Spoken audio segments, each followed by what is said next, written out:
thank you and sorry. All right. What I want to do right away is share the screen with the syllabus. I want to see how our schedule is coming. All right. Today is the 16th. So from the 16th to the 21st is fighting the Civil War. Yeah, then the 22nd to the 26th. All right, so next week will be the 23rd, so we could do Reconstruction next week.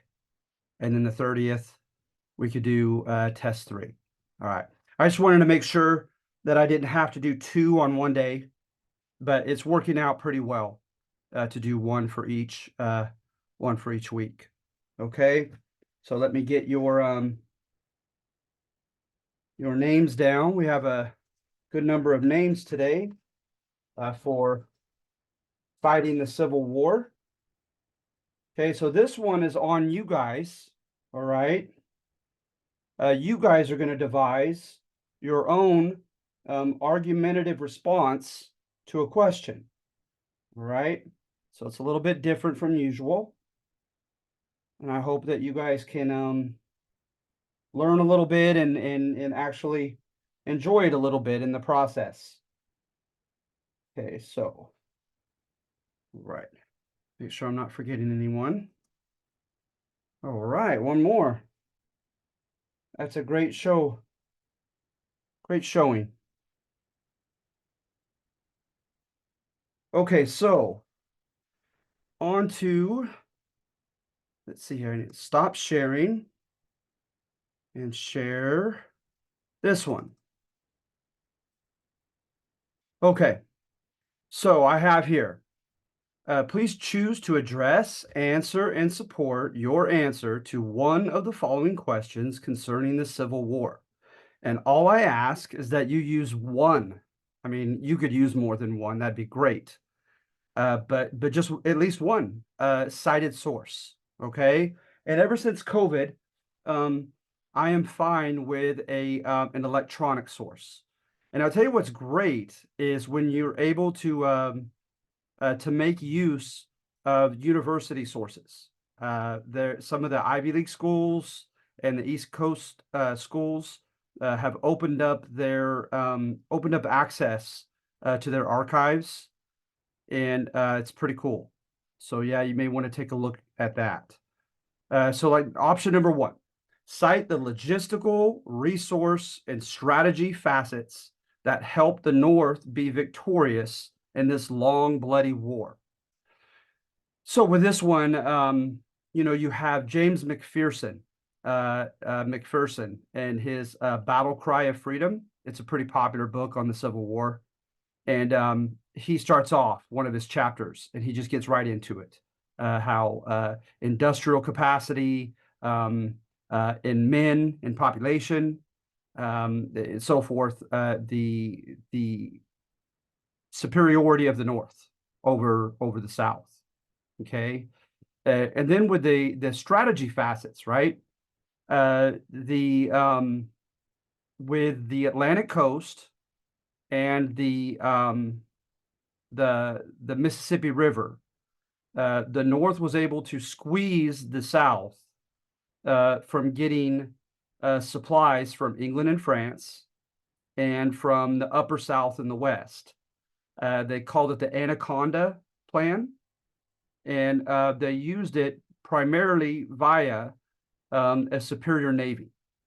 Okay, so the North had a strong navy over the South, and they used it to its advantage by way of, like I said, the Atlantic coast, the Gulf of Mexico, and the Mississippi River, to try to squeeze the South from getting resources and help.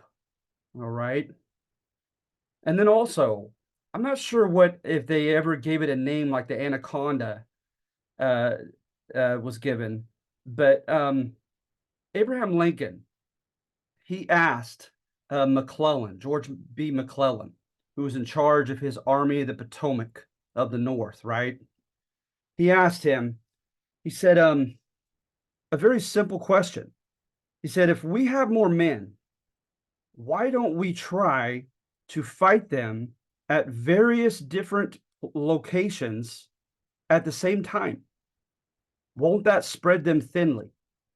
Because what the South was so good at doing, especially, like in the Shenandoah Valley, where they had Stonewall Jackson and his cavalry, is they would see where the point of attack and action was, and they would swing the cavalry that way, so that at any given point in the main points of battle, there was oftentimes not really a superiority for the North. They would somewhat equate the number of troops at the point of battle, and so eventually that happens when Ulysses Grant takes over the Army of the Potomac. He through the Wilderness Campaign just batters into the army of Robert E. Lee. He has William Tecumseh Sherman go through the Deep South, and he has a man named Ord, O-R-D, come from the Navy in the coast, and they hit three different locations all at once, and they end up encircling Robert E. Lee and his army. And so yeah, that's something to think about. Just looking at it at a very practical standpoint, is how the North, with superior industrial capacity, superior numbers of men, and were able to take advantage of that and logically win the war. All right. And by the way, with the war, right, you're probably familiar with the basics, right? That Abraham Lincoln said that he unilaterally would not allow slavery to spread anywhere to the West. He would not allow any referendums, any state legislators, anybody to decide upon the issue in the West, that it was a done deal.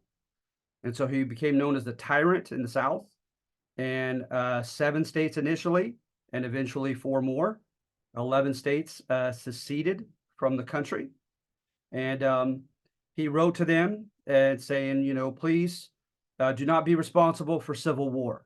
And it's interesting how he did that, right? He knew that he's telling them, I'm not going to just let you leave. Don't be silly. But your attempt to do so is going to begin a civil war. And then, of course, the attempt, the rationale came on an island off of South Carolina with the Fort Sumter. What happened was the South, the southern states, including South Carolina, they took over all the federal properties, the post offices, etc., including the forts.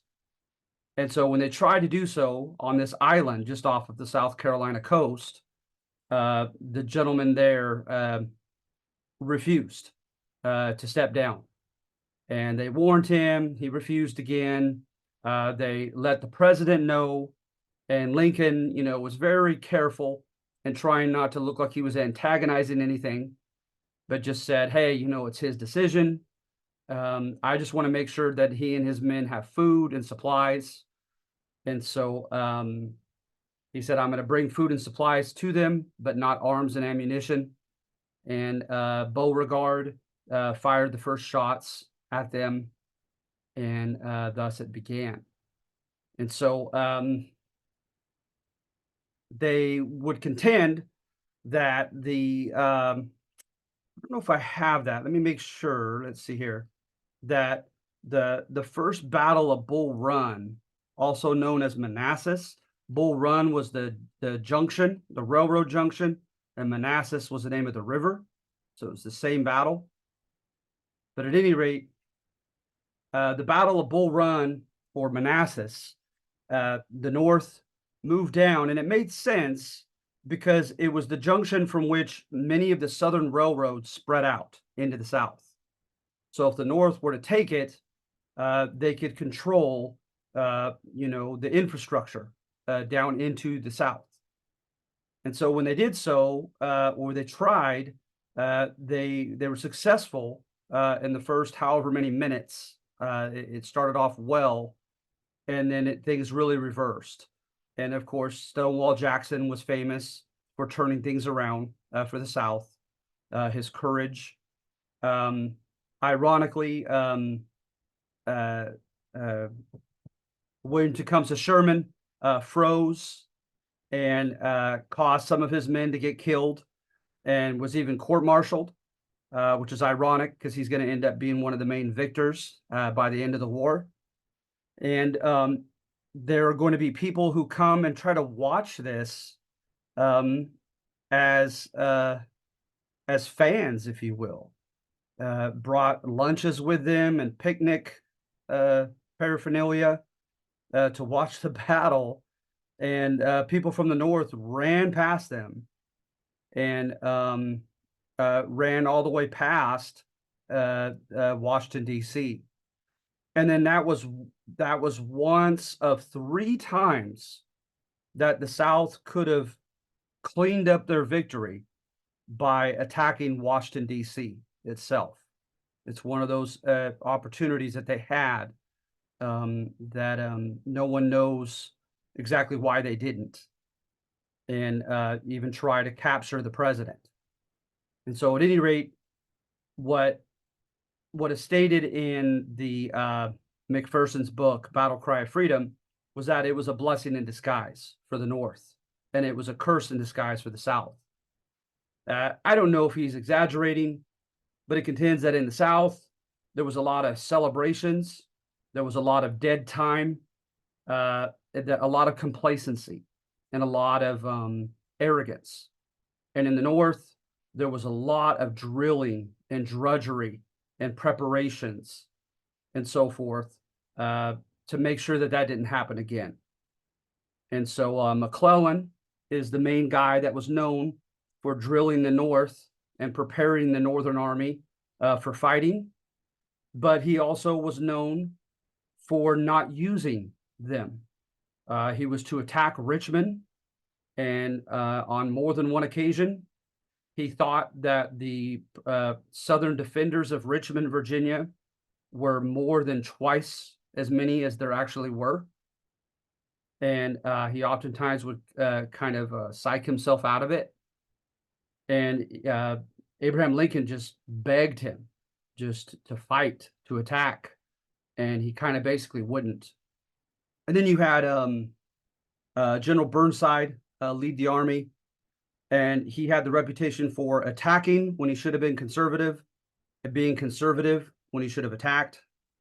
Then you had General Hooker, and Hooker was quite good,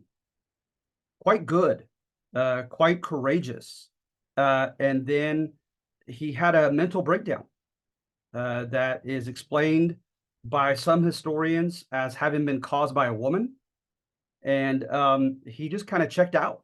It's a very mysterious situation with Hooker, Joseph Hooker. So he just kind of fell out of the equation, but they went through about, I want to say about 7 leaders until Ulysses Grant. And Ulysses Grant, this guy traveled to DC from Illinois, asking for a position and received nothing. Lincoln didn't have the time to meet with him. His underlings didn't either. So it goes back to Illinois dejected, and his dad, who was a politician there, used his connections in Illinois to give him a regiment. And with that regiment, he sees an opportunity at Forts Donelson and Henry in Tennessee to take away opportunity for the South to be receiving men and supplies through these rivers and these ports. And he asks his 2 superiors, one is Carlos Buell, and the other one was Henry Halleck. And they both told him that he basically could, but they wanted him to wait on them. Well, he got tired of waiting on them, and he attacked. He attacked both, and he succeeded in both, and taking both forts. And I think he already knew he was in trouble, So he began looking for another battle with his men, and he got surrounded at an ironically named place called Shiloh, right? Like shalom, like peace. And Shiloh was perhaps the second or third bloodiest battle in the Civil War. And one of his men said, "Sir, should we sue for peace?" And he said, "No, peace." He said, "Tomorrow morning, we'll get him." And so Carlos Buell, one of his two superiors, came back and helped him fight his way out of the trap. And he was court-martialed. And he was immediately pardoned by Lincoln. And Lincoln says, "I can't spare this man. He fights. Because I like this guy. He's a fighter." And so he lets him off the hook and he gives him more men. And he goes down the Mississippi, and the place that would not give up for the South was Vicksburg.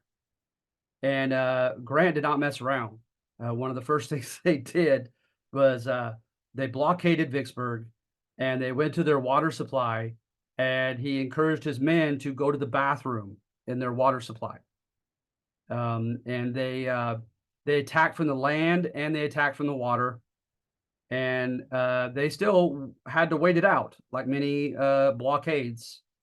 And eventually, supposedly people in Vicksburg were eating their leather shoes and belts, and such was their desperation and lack of provisions that they finally surrendered. And that's what really got Lincoln's attention onto this guy with a chip on his shoulder trying to prove himself, Ulysses Grant. So Grant is then given the Army of the Potomac, and then he immediately goes after Lee. And like I said, in the battles of the Wilderness, I believe there were at least 8 battles, and I believe at least 5 of them were lost to Lee. And Lee said, "Good God, what does this man want of me?" Like he was beginning to feel personal to him, Grant coming after him. But Grant knew that he had more men to lose. And he also knew that he was trying to drive him into a trap. And then he also told William Tecumseh Sherman, who eventually snapped. William Tecumseh Sherman was the guy that, so there's Grant, and William Tecumseh Sherman's right here. And Sherman snapped. He froze during the battle of Bull Run, because he was attacked by one of his students, his West Point students, because he was a West Point professor. And of course, his student chose the other side. And he was put in charge in Tennessee, and there were several assassination attempts on him. And he really was in a situation in which he couldn't trust those around him. And they said he had like a mental breakdown, and he was prone to alcoholism and suicidal thoughts. So they relieved him of command, and Grant gave him a second chance. So he starts moving with Grant, and Grant tells him, "You don't have time to follow the protocols of war." He says, "Just get your supplies as you can get them." Okay, because the protocols of war stated that you stop, you commandeer from the local politicians the supplies your men need, and you basically write them an IOU that you owe them. Okay, and he actually started off doing that. But then one of the things that really caused him to snap is his men, as they were going into southern cities, they were getting sniped, his favorite cavalrymen. And so finally, one time, he gets the southern people together in a town, and he asks who has been shooting his men off their horses. And of course, nobody knows anything. He says, "Fine, very well." He says, I want my men to pick 100 of these townspeople." And they said, "Well, which 100? He says, "I don't care. Just randomly pick 100. He says, "If nobody knows anything by noon, I want these 100 executed in front of their townsmen." So that's where he becomes like the boogeyman of the South, where he's willing to execute civilians in the South. And so at any rate, then he starts going to plantations and telling his guys, "Okay, boys, just take what you need." And so they go into the plantations and just grab what they need. And if they are opposed, They use physical force against whoever tries to oppose them. And then sometimes when they were done taking what they wanted from a plantation, they burn it to the ground, every bit of it, and all its wealth and all its crops, etc. It's bales of cotton, etc. And then also, he didn't want them to use the telegraph wires to be able to communicate. He didn't want them to use the railroad lines to bring their troops from here to there. So he destroyed telegraph wires and railroad lines as well. Okay, so basically he's engaging in guerrilla warfare. Okay, and as he's fighting down in the Deep South, and so yeah, so but he gets just in time beneath the army of Robert E. Lee. Ord gets to the southeast, so Lee can't cut to the coast. And then Grant is to the northwest, and they have encircled Robert E. Lee at Appomattox and kind of concluding the war. But so then when I ask you, settle in your juxtaposition the fact that some historians extol or praise the rise of the unlikely hero Ulysses Grant, and how other historians vilify him as brutal. Consider the context of Civil War realities, as well as William Tecumseh Sherman's personal demons and experiences, as context to what he did in the Deep South. Is such understandable or pardonable? Okay.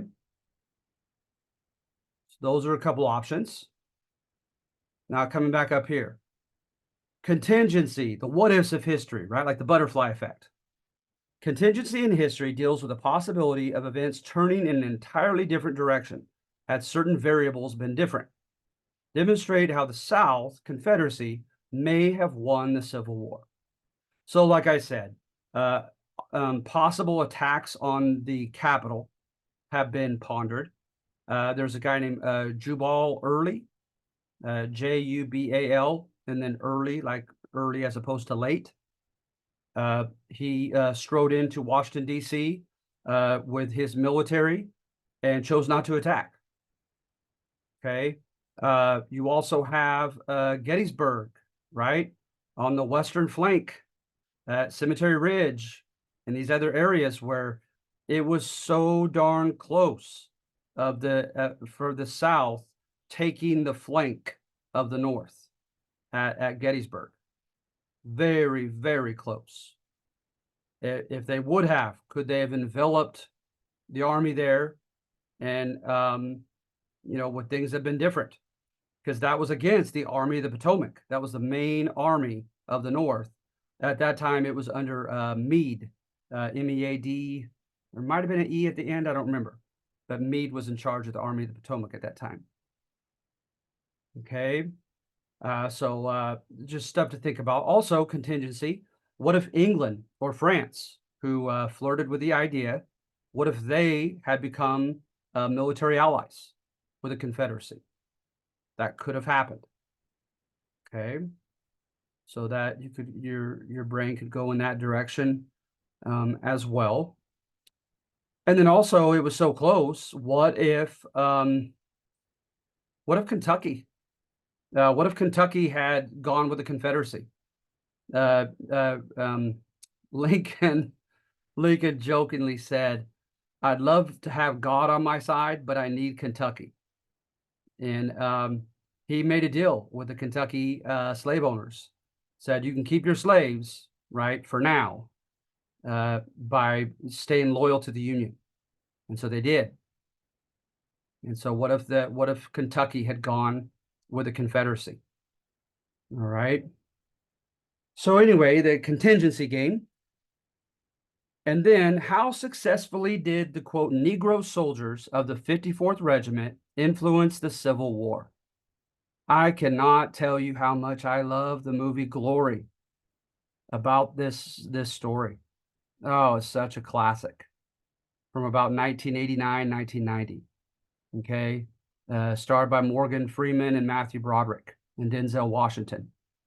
So at any rate, the 54th Regiment.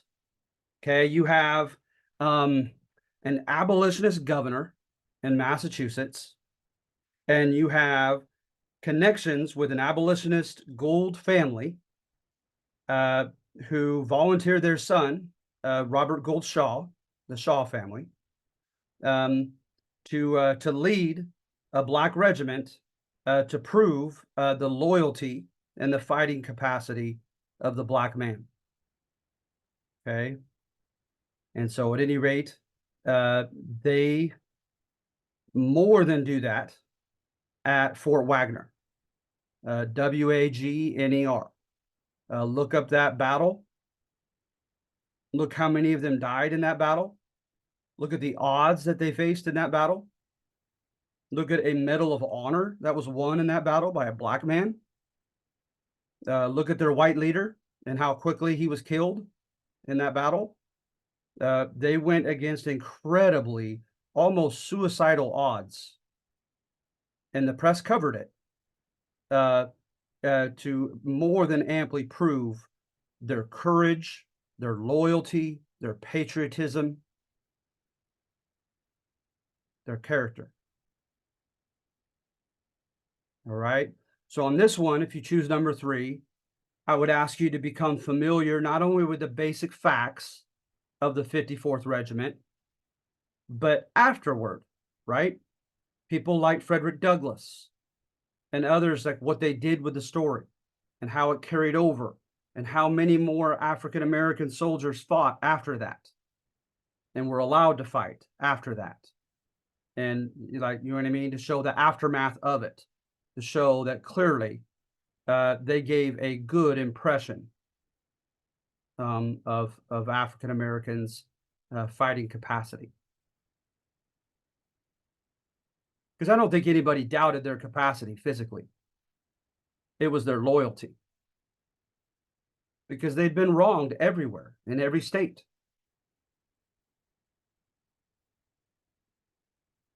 Why would they feel such loyalty to a union that had treated them such? Okay.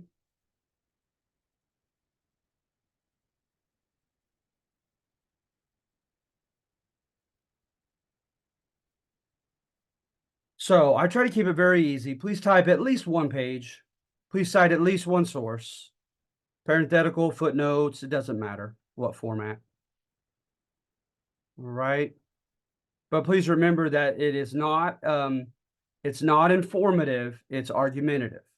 I want you to be, I want you to answer the question, right? I want you to be conveying a point in whichever one you choose.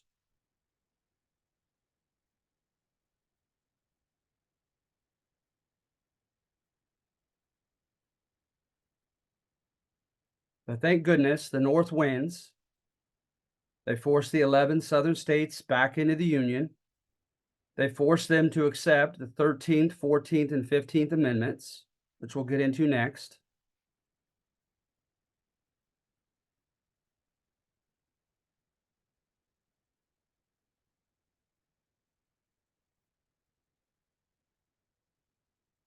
All right. Anybody have any questions? Any questions or any comments?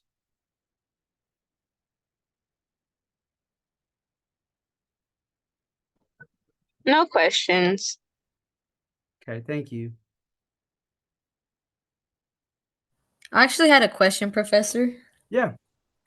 What was which number was it? The one that you were talking about how one of the men sent his people to round up 100 people Oh, if sure. the people didn't confess or something like that? Yes, that is this guy right here, number 5. That's William Tecumseh Sherman. Okay, thank you. No problem.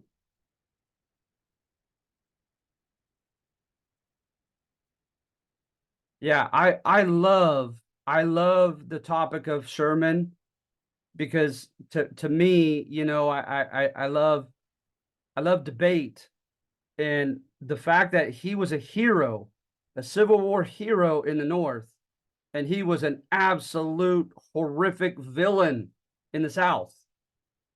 for years and years. I think that's fascinating.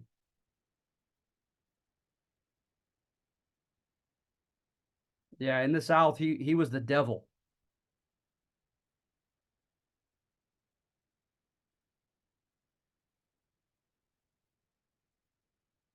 All right. Anybody else? Do you guys feel okay like coming into this?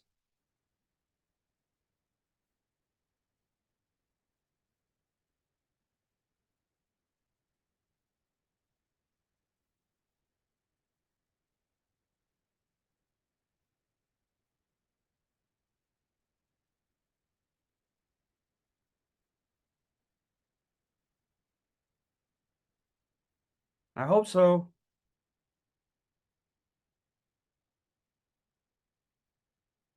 All right, well, I'm gonna let you go, okay? If that's okay. I'm gonna let you go for the week.